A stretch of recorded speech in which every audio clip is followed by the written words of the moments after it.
چې یوسف علیہ الصلوۃ والسلام په مصر کې د خرڅېدو اعلان وشو نو دنیا منډي تمنډي والے چې د شام نه یو ډېر خسته غلام راغله چا اشرفای وړي او چا پوندونه وړا او چا څوړا او چا څو یو بډای خزاوم په دغه مجلس کې روانه چا ورته وی چې بډای ته څه کوي ودا سي مې اوریدلی چې یو ډېر خسته غلام خرسيږي او داغه خرید لازم وی چې دا الله بندي هغه خو ډېر ګران دی او داغه خرید له خلکو د اشرفو بکسونه روان کړي تا سره څه دي و ما سره خو نور څه نشته خو دا د تارونو یو ما شوړه غوندې دراسه و په آرام کې نه واپس شو د تارونو په شوړو تا تاسو ا غلام نه درکړي هغه ورته وی چې بچیا دا ماتم پته ده چې د تارونو په شوړه سوک ماته هغه غلام نه راکې خو دې ډله کې دې د پاره روان هم چې قیامت کې زوم د یوسف په خریدارانو کې حساب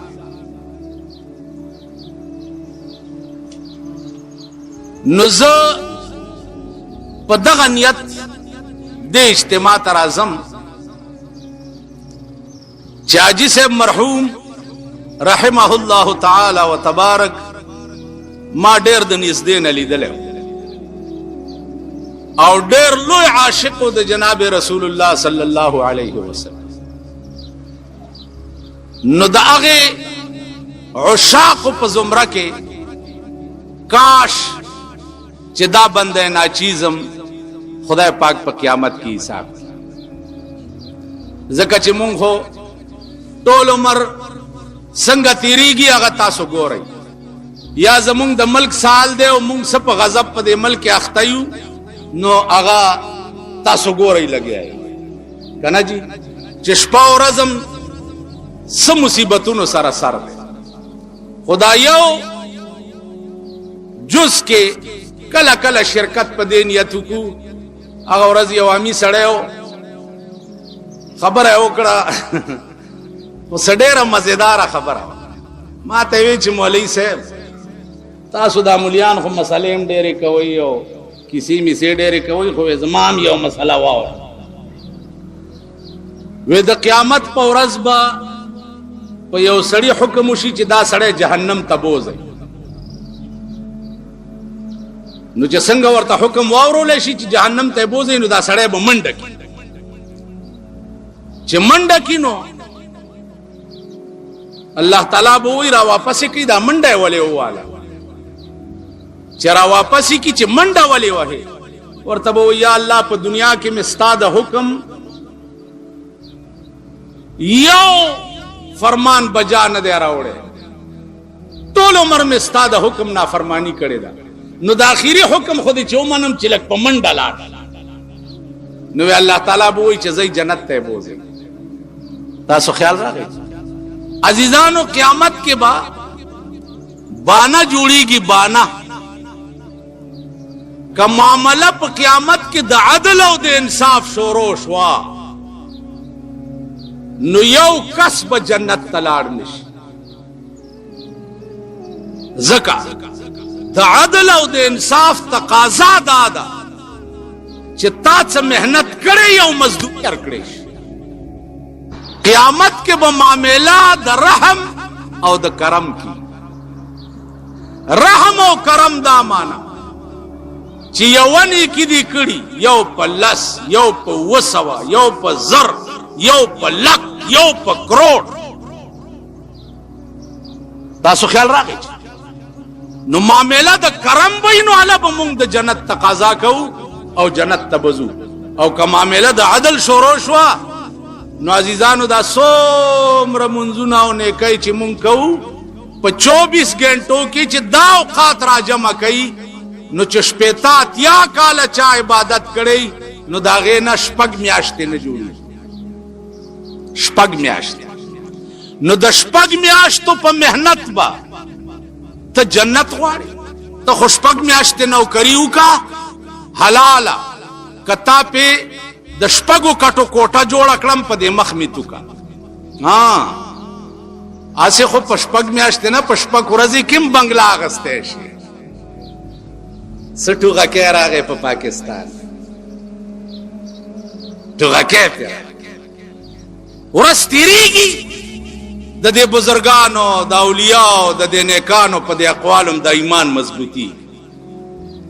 د دنیا په تماشا چې څوک نازيږي د دنیا په تماشا چې څوک نازيږي دا خونن یې تماشا د سبا نه ده لا واحد نظام او واحد بازار دا اولیاء ده چاغه خزان نشته اغه سوال نشته واحد نظام دا اولیاء د بزرگان رحمان بابا وی چې دا دنیا په احمقانو دا آباده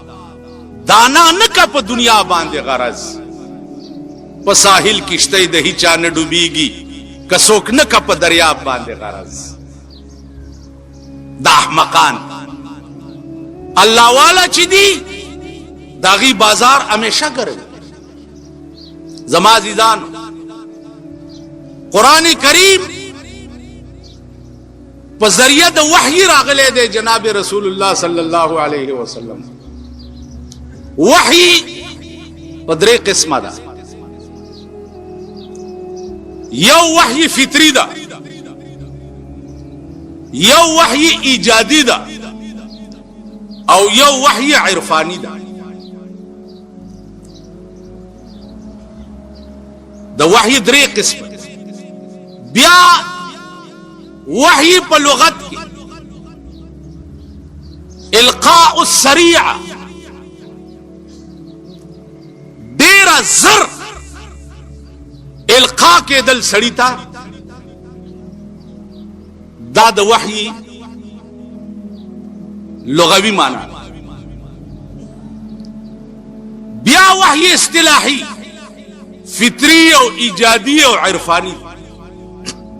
اوس فطری او ایجادی باندې باس نه کو خبره بیا وګدي وحی کی یو قسم وحی عرفانی دی وحی عرفانی دی توای چې الله والو ته وقتن فوقتن پزړه کې القا کی امام فخر الدین رازی رحمت الله علیه ډېر لوی مفسر دی د قران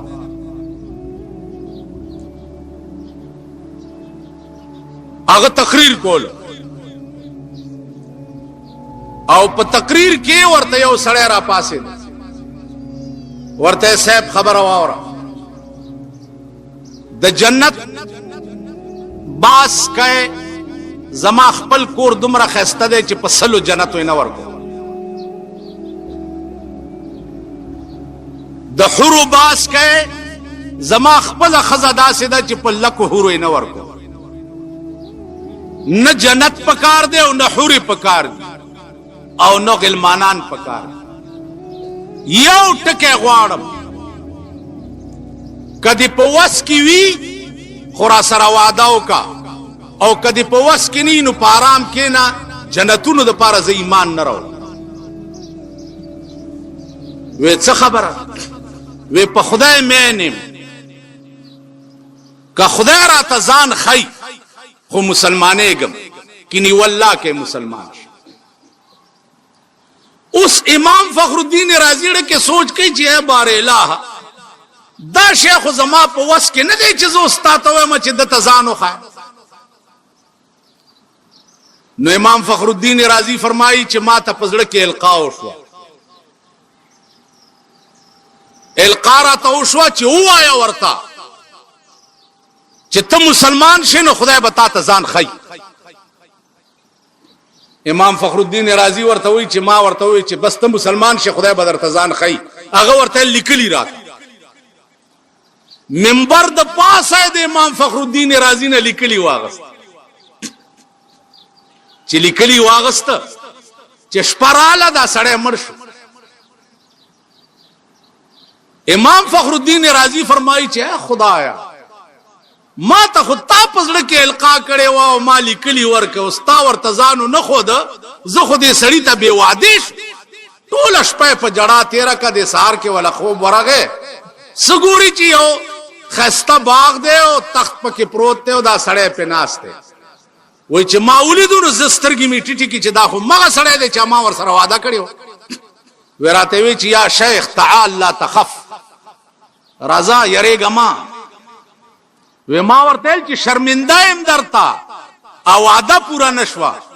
وی راته وی امام فخر الدینه زما دې د خدای په ذات قسمی چې د کوم شي وعده دې را سره کړې وه په مغه شي خدای خوشحال کړم. دا وحی عرفانی ده چې اولیاء الله ته کیږي. تاسو خیال راغی عزیزانو، مولانا تنویر رحمت الله علیه ډیر لوی سړی، ډیر لوی سړی. د هندوستان ځمکه به داسې خلق پیدا کوي چې حضرت تنویر رحمت الله علیه فرمایي چې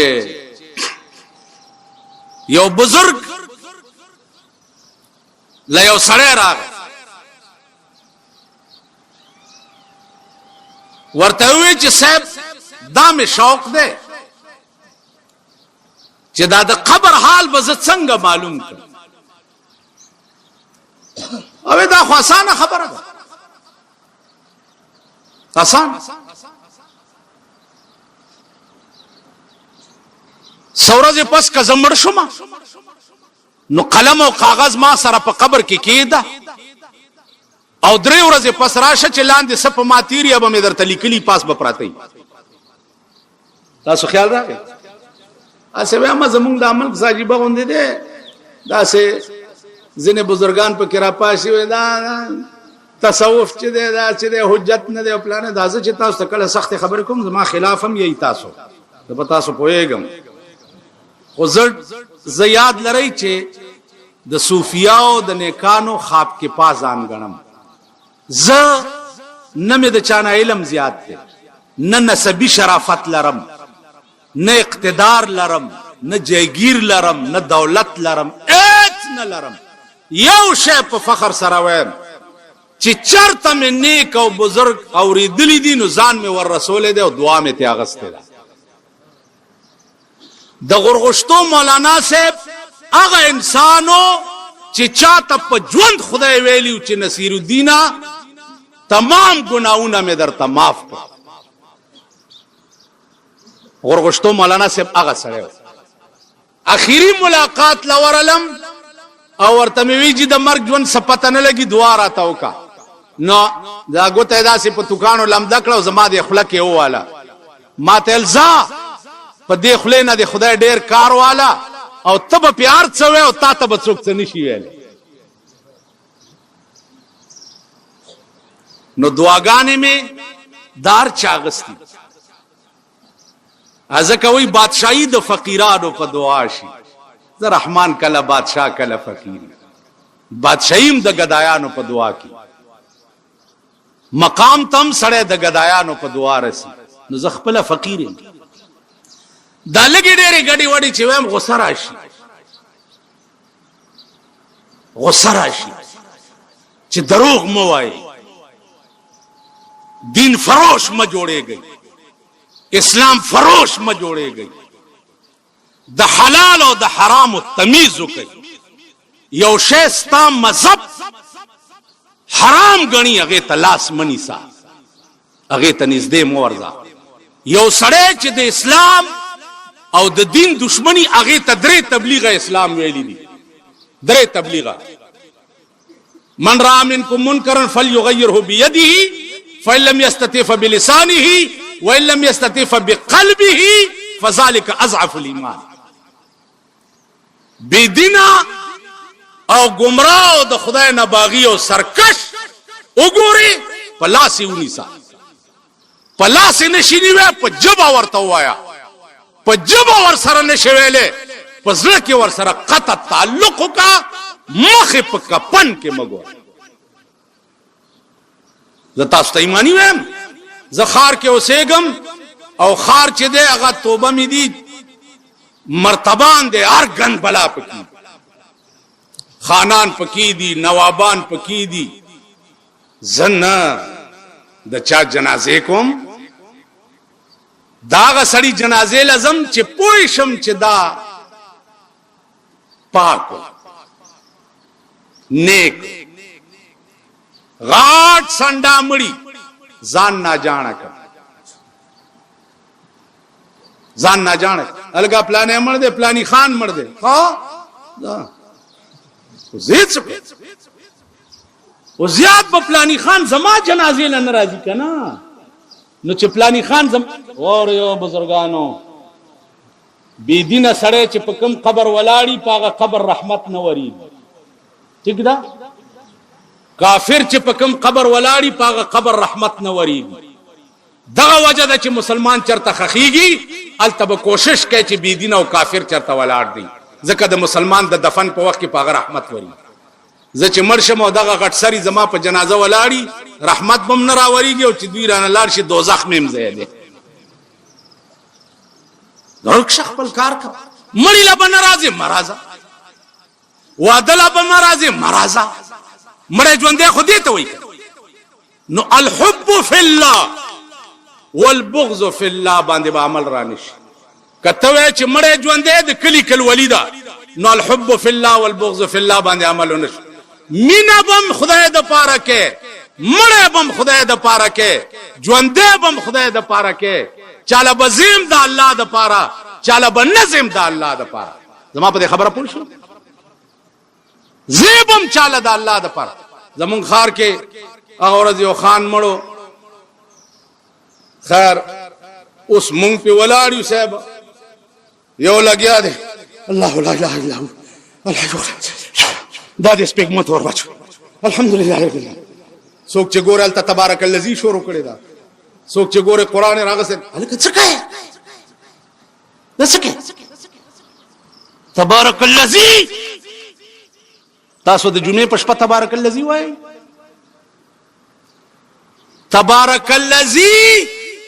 پیغمبر ویل دي چې تبارک الذی به هغه سړی په قبر څوکیدار ولاړی چې کوم سړی عرش پود کیږي او په خپل اولولي. زما په خبره پوهیږئ؟ په خپل اولولي او بیا ودشي. نو دا سړی چې مرشي تر قیامت پورې به تبارک الذی د په قبر څوکیدار ولاړی چې عذاب راځي نو دی به دفقې لاندې به نه پریږدي. په قبر ورته تبارک الذی وای کنه. وای بزرګانو صاحبانو ان تستغفر لهم 70 مره، دا چاته خدای ویلی؟ چاته ویلی؟ جناب رسول الله تا الله فرمایل چې پیغمبرا څوک چې په دنیا کې ستا په مخ کې سر نګول نش، چا چې په دنیا کې د خدای او ستا پیغمبري ونه منلا، په خپل ذات مې دی قسم وی کتاویا کرتم د پاره بخنو غواړي نو پرې بن دما اویا کر پایت کرسی لوټه دم کو د مړي سپېګمو ته ور واچو. د یو په قبر ولاړم خلکو आवाज وکړو ول ټول وای چې دا خسړ هغه څوک داغه کنزل بچو ستا په ایمان کې داسې نعوذ بالله